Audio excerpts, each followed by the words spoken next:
তো গাইস, আমার সামনে যে কুত্তাটা দেখতে পারতেছেন এটার নাম হচ্ছে টমি, কালো রঙের কুকুরটা। আর লগে যে কুকুরটা এটার নাম হইতেছে সুইটি, বুঝছেন? তো এই টমি সুইটির পিছুই ছাড়ে না। আর এই কুকুরটা হইতেছে হলুদ রঙের, এটা একটু স্বাস্থ্য মোড়া, একটু ঠান্ডা প্রকৃতির কুত্তা, বুঝছেন ভাই?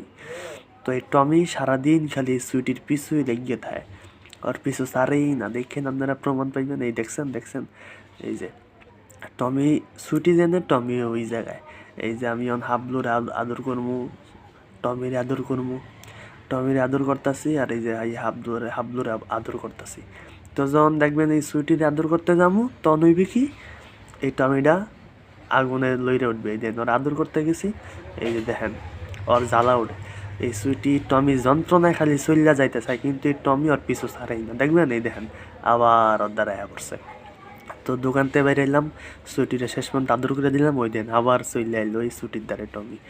তো টমি, হাবলু, সুইটি, এরা তিন জুটি আমি চলে যাইতাছি দীক্ষা আমার বিদায় জানাইতে আইছে। তো বাই বাই। ওই দেখেন টমি এখন আবার সুইটির দ্বারে চলে যাইব। মানে টমিটা খালি সুইটির উত্তপ্ত করে, বুঝছেন ভাই? এই ভিডিওটা আজকে এই পর্যন্ত। সবাই ভালো থাকেন, গুড বাই।